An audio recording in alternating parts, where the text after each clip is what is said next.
I've often wondered what Paul really saw on that Damascus road when he prayed 4 simple words, "Who art thou, Lord?" If you read it straight off, it means nothing. Who art thou, Lord?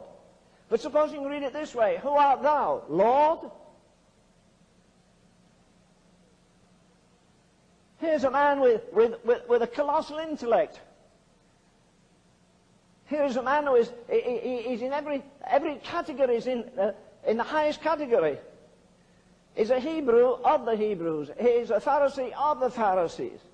He's of the tribe of Benjamin. He's of the seed of Abraham. He had fulfilled the law.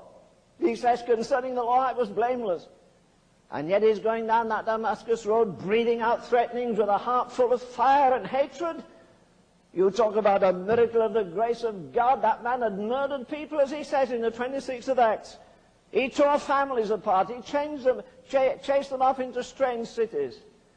And that very man whose body, whose brain was filled with theology and his heart was filled with hatred, wrote the most amazing hymn, the most amazing poem on love that was ever written. Though I speak with the tongues of men and of angels, and have no love, I'm a sounding brass or a tingling cymbal. And if I give my body to be burned, which he was prepared to do on the Damascus road, do you know, I think, I'll ask him in eternity, I think suddenly when he fell off his horse there, I'm sure there was a horse rider in front of him to protect him, and a man behind, and one to the right, one to the left. A man of his class would never walk all the way to Damascus. And suddenly he's pitched off his horse. You say, were there only 4 people there? No.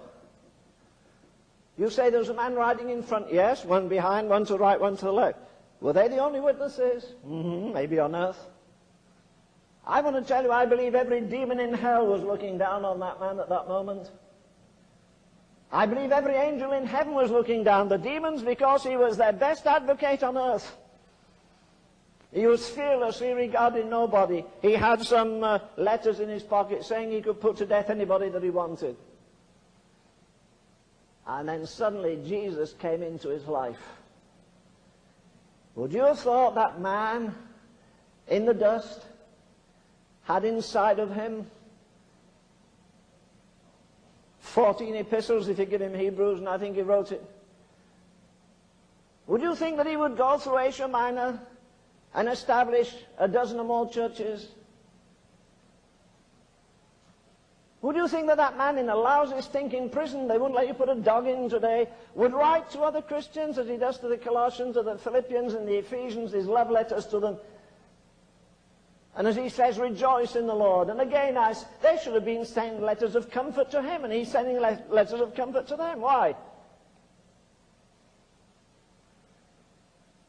Because on that Damascus road, as far as I'm concerned, he came alive. Religion, formality, ritualism, they were banished forever.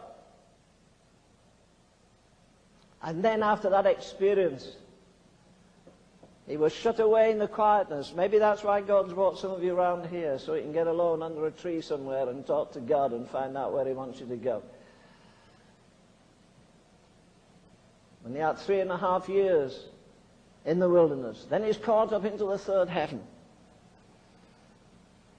And then he sets out on that amazing pilgrimage. And as far as I'm concerned, he explains it all when he said, I'm crucified with Christ, nevertheless I live. And yet not I, but Christ liveth in me. And the life which I now live here in the flesh, I live by the faith of the Son of God.